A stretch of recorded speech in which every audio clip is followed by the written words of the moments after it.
Hey everyone, welcome to WealthScienceX. I'm Tony. I'm Jamal. In this week's video, we are going to discuss one of our top favorite cryptos that we see being a major player in the crypto space. Before we get into the video, make sure you like and subscribe to our channel for more content, and also check out our Spotify podcast and Apple Music podcast at WealthScienceX. This crypto has the most potential of being a world recognized banking cryptocurrency, and I think everyone's going to have an interest in it for the future. Right now they're going through a mess with a lawsuit, but we think, long term they're going to get over this hump, and this can be the crypto that takes over our daily transaction lives. Without further ado, let's get into the video.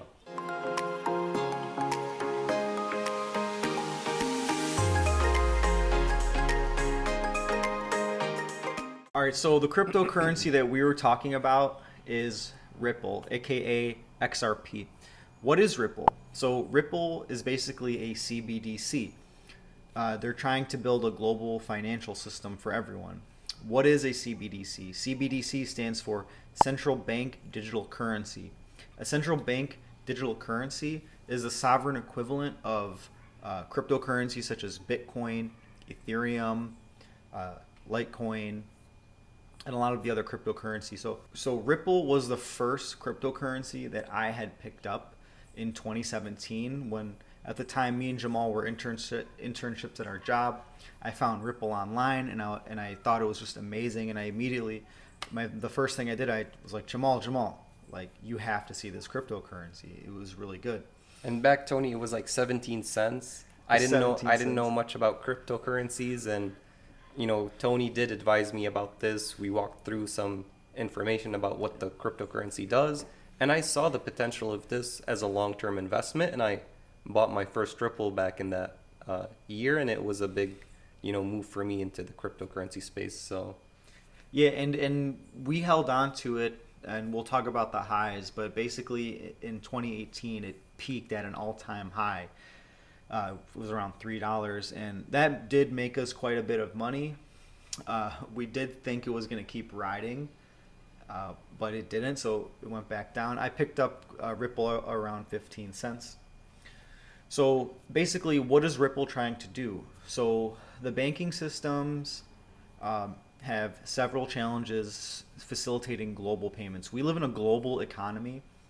Everything is linked, right? So Ripple is basically trying to create a global financial system that has low cost transactions, instant transactions, and fast speeds, environmentally sustainable.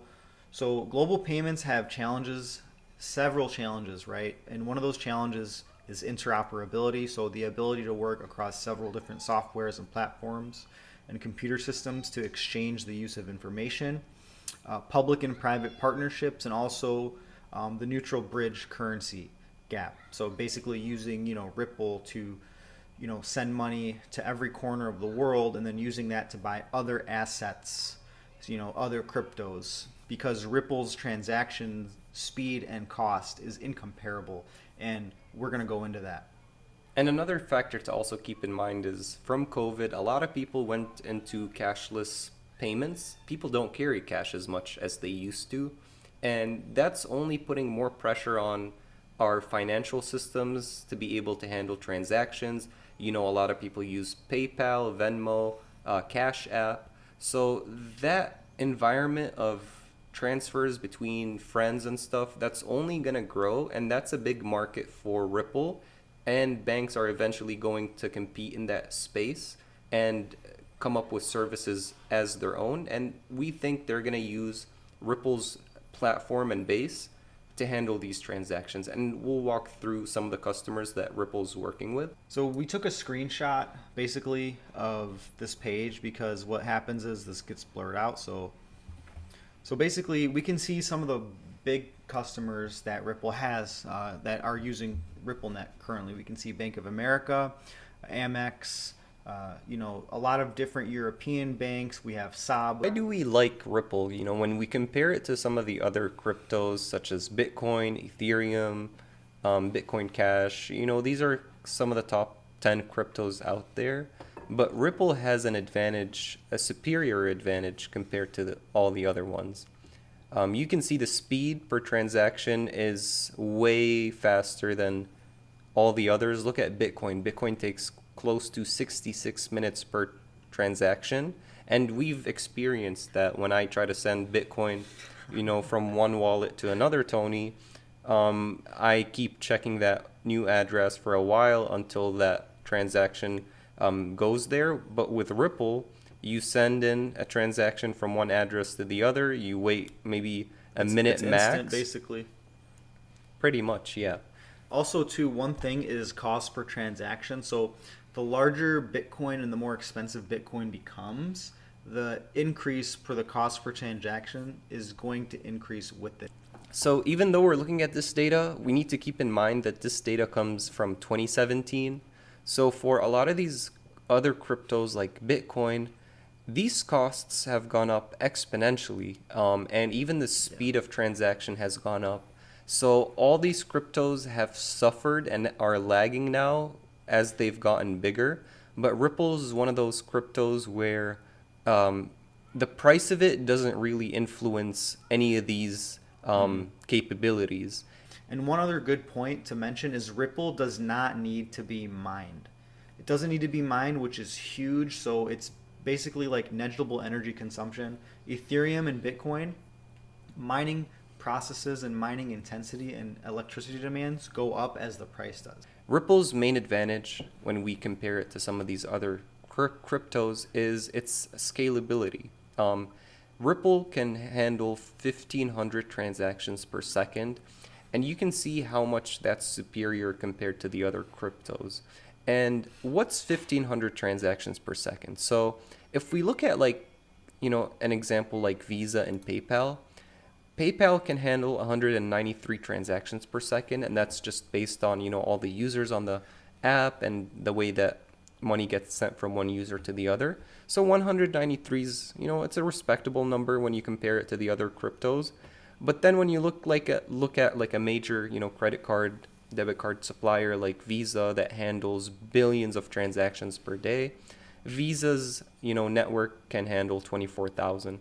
So Ripple's in between like a major, banking system like Visa, and then, one of these peer payment systems like PayPal, and it's in the sweet spot. Visa can handle 24,000 transactions per second, which is, way more than Ripple, but Ripple's fees are much, much lower. If you ever notice when you go to like a liquor store, they tell you, hey, if you're going to use a credit card, $5 minimum. There's a reason for that because credit card companies charge maybe a 2 to 3% fee. So for example, when the Haiti earthquake happened, I forgot exactly what year, but basically there was a lot of relief that people wanted to send to Haiti to get that money working. So what credit card companies, did, Amex, Visa, is they just for that event time, they did not collect any fees. So basically, when you send money somewhere, 100% of that money made it there. It's very unlikely that events like that will happen. With Ripple, you want to send money here and there. You're not going to pay that credit card fee. And credit card fees are maybe 1 to 3% depending on the credit card company. I don't know what Visa's actual credit card fee is, but I will tell you it is much more than Ripple, and that's kind of the benefit of XRP. So Ripple has had a bad 2021, 2020. They were actually going through a lawsuit by the SEC. The SEC has charged Ripple and two executives of conducting a 1.3 billion unregistered securities offering, which was their initial ICO, initial coin offering of Ripple.